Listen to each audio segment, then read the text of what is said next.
So about thinking if I was going to be selected or making it that far, yes, I did know why, because I was very confident in the image that it was so good. I mean, even when I posted it for the first time, I had very genuine comments telling me how good it was, and sometimes those can be false or whatever, but there are people that such words come from and you believe it.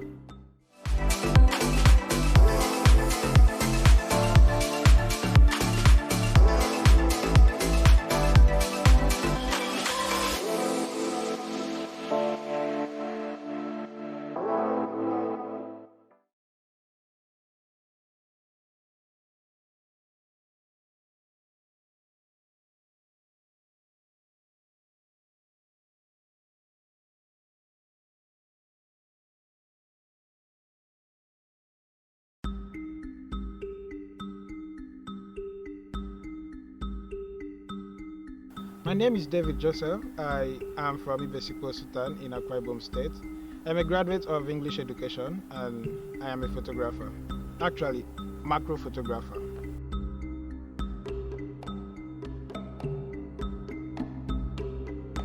Why photography?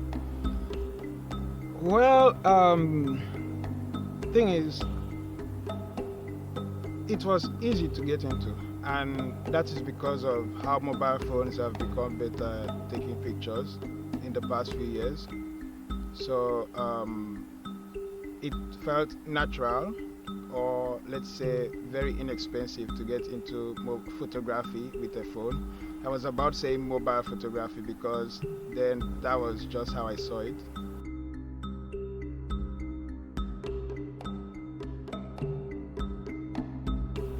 How did I get into photography? I think I just did what I loved. I do love anything related to art, and that could be drawing, painting, dancing, singing. Not dancing, actually, I love dancing, but I'm not a good dancer. I just love everything art related. So, with a phone, which I mean, it's a camera now, it's good enough. I was just experimenting and having fun doing something I really love, and it felt like I said earlier, it was just a natural thing for me. I didn't really know what I was stepping into, but I was having fun. So that's just how I went in. I got into photography.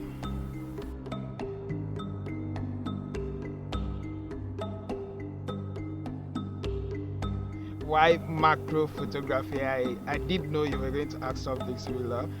So when I was shooting with my phone, I was pretty much experimenting with everything, and that meant portrait, street, and macro. One thing about me is I like quality, like good quality. I like excellence. I like progress.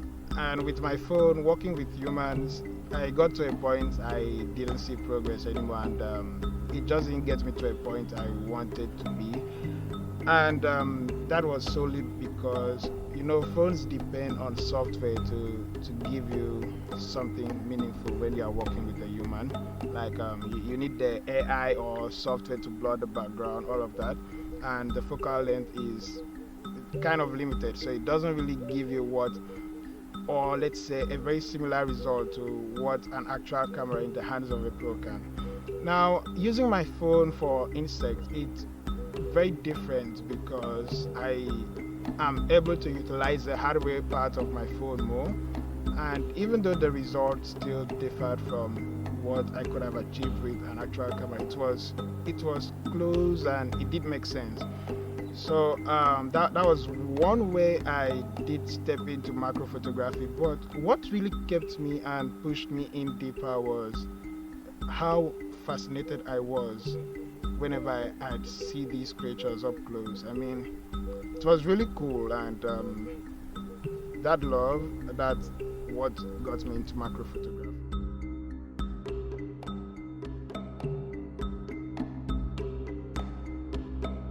My typical work process involves countless hours of preparation by day, which includes sleeping and editing the pictures I couldn't edit the other night. And then when it's about 8:39 or past, I go out to the bush and try finding things to shoot. I usually step in maybe around 9 or 9:30. I spend 2, 3, or maybe up to 5 hours there, depending on the vibe and just what I can find and photograph. And I usually leave by 11:30, sometimes 12, or a couple of times I've stayed till like 3, and that is if I'm doing the night shift. I'm usually shooting by night. If I'm shooting in the morning, I'll leave home by 4 a.m. and I'll be back by 6:30. So when I'm shooting at night, I get back home and I'm usually very excited to edit the pictures I shot right on. So I just dump my bags and all of it. 15 minutes later, I'm trying to select, sort, and all of that, and then I start editing. And that usually takes a lot of time, probably because I kind of like, I don't know how to explain this. It's going to take so much time, so I'll just kind of like skip the explanation. There's something we do that is called focus stacking. It's very tedious. Sometimes it can make you cry. It's like the retouching in macro photography. You know how portrait photographers retouch pimples one by one and all. So this one is portrait retouching on steroids, in quotes, because it's actually very more difficult than portrait retouching. Why? Because we do have to work with several files and all of it. You probably won't understand that. So when I'm done retouching, it's like 3 a.m. and sometimes I have just 2 or 3 hours to lay my head. Other times I just do it all night. And when it's like 6:30, I try getting some rest, and then I wake up a couple of hours later and I repeat it again. There was a time I usually went out every night, like out of 200 nights I went out for like 195 nights, and it was very rewarding for a lot of reasons, some which we'll discuss later on. And the only time that cycle got broken was after I got attacked at night. I don't know, I feel it's a Nigerian thing at this point, but more on that later. So that's my workflow. I rest, I shoot, I edit, I share, and I repeat it. So that's how it is.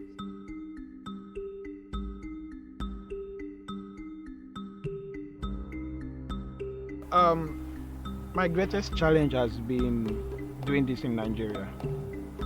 And Nigeria is such a good place, I'll be honest, but you know, some things just aren't right enough to make it the best place for certain things, like security. I was robbed a couple of months ago, and that really affected me in a lot of ways, including the mental aspect, which made it very difficult for me to step out again and shoot.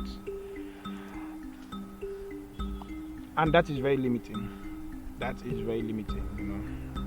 So my biggest challenge has been doing this in Nigeria. There are lots of challenges, but that recent robbery incident, it's something that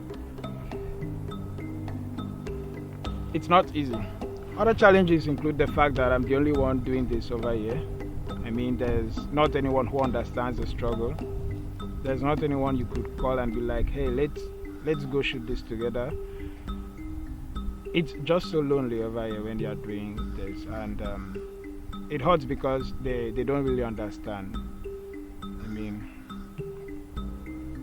they're not experiences or, let's say, thoughts I want to put in front of me, because they can be very disheartening when I do that. So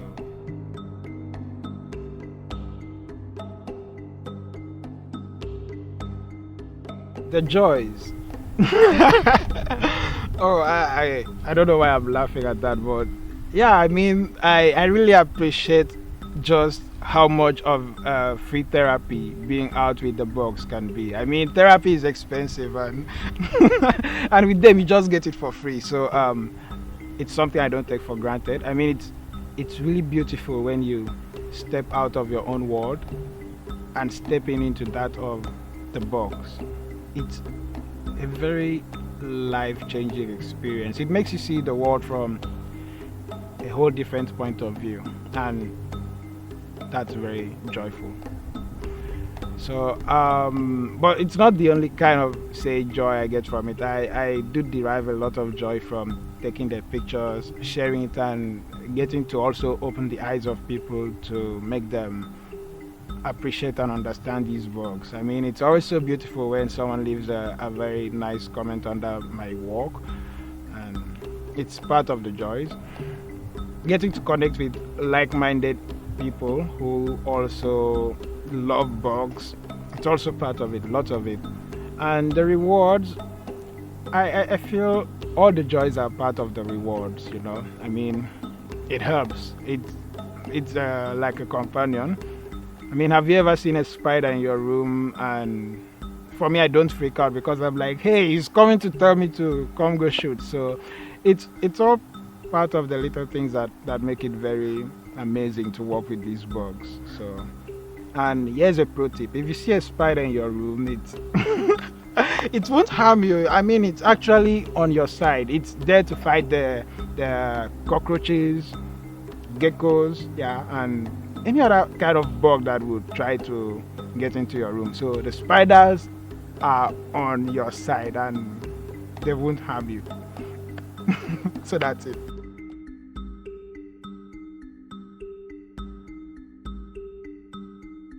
I mean, a lot of times I've wanted to stop. That was probably kind of like a long time ago, and even recently. But I've wanted to stop several times, and I guess I got to a point I could no longer stop because I saw I had gone too far, too deep to stop. So that has to be the mindset that has kept me going. Whenever I feel like I should stop, I should maybe do something else, I'm like telling myself, okay, I've started from nothing and gone this far in this genre, so it doesn't make sense stopping it now. Just have to keep going.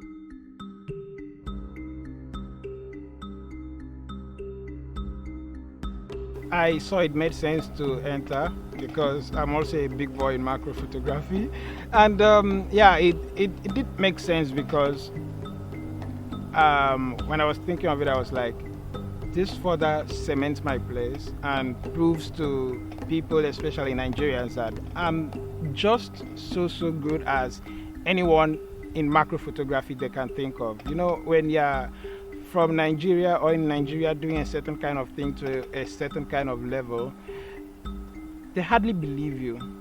They'll always want to maybe prefer a foreign mate to you or your work. So that was part of it for me.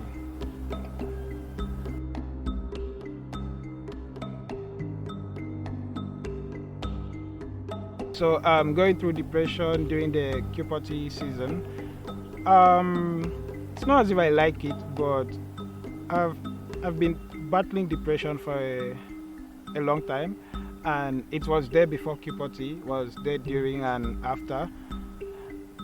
It did affect, it does affect in a lot of ways, but I feel it was just at the side then because it's not as if I'll kind of like be depressed 24/7. I mean, it happens some days when you're just flat depressed all day, but it can't go on the entire week. At least there's going to be an hour that a light gets through to you and you just like feel good and pick things up. So I mean, I'm aware now that there are days I'm going to feel this way, but it's not going to last forever. So when the days that I feel good or even moments I feel good come, I just get to work. I utilize every bit of it, and I feel that was how it happened. I made sure I use every moment I had to prepare, because it's not just about taking pictures and randomly throwing it into the competition. You kind of like have to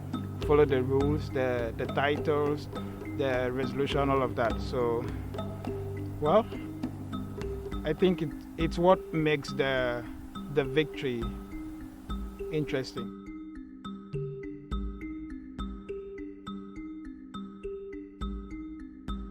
So about thinking if I was going to be selected or making it that far, yes, I did know why, because I was very confident in the image that it was so good. I mean, even when I posted it for the first time, I had very genuine comments telling me how good it was, and sometimes those can be false or whatever, but there are people that such words come from and you believe it. So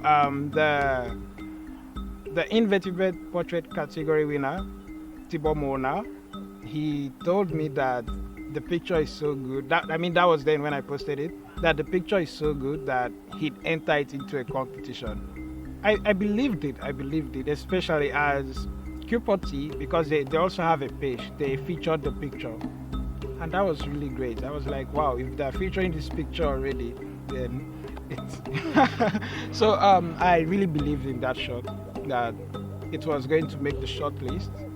I didn't know if it was going to make the top 3, but I knew it would go beyond the short list, maybe making the top 10. So that was just the extent I knew, but top 3 I didn't know, and it's amazing.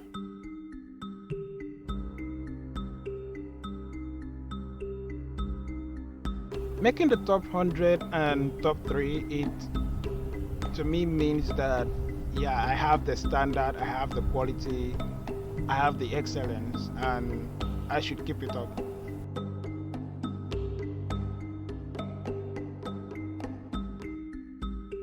So the reaction from the photography community when they saw I didn't do the regular events, portrait and things, I think it was a surprise, kind of like, I'm surprised, what is he doing? Or I'm surprised, is he stupid? Something like that. But I feel they're better now than then, especially with a couple of things that I've achieved. So yeah, they understand it better now than then.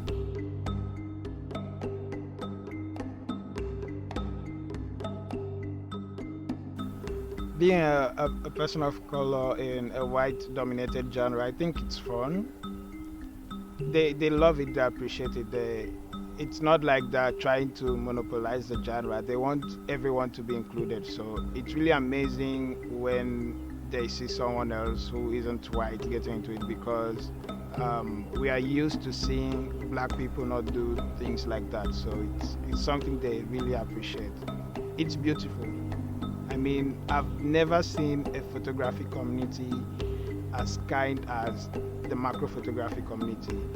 Those guys, they've been my, how do I call it? Is it bedrock, or they've been my backbone? Yeah, they've been my backbone. You know, I started with a phone. My camera was gotten via a crowdfunding, and it was all the white, and everything after that. Seriously, I have great support from all of them, including my camera brand, OM System Camera, formerly Olympus. So they all love having someone of color being there.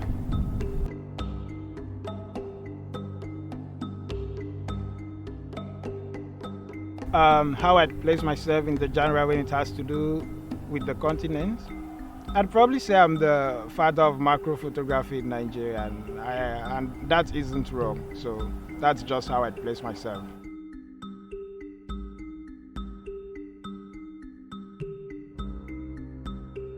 What next for me? I think I want to do more. I want to get to schools, meet kids, tell them about spiders, tell them about the snakes I photograph, make them understand and appreciate all these little guys more. I want to talk about it even to old people as well. I want to host workshops so I could teach people how to shoot like me, or not just like me, how to just shoot it their own way and make it good. Host exhibition, maybe November, December. I just want to do more. I want to create awareness, because when there's awareness, there's understanding, and from understanding, we have people who appreciate the spiders, the longhorn beetles I photograph, the snakes I photograph, all of it.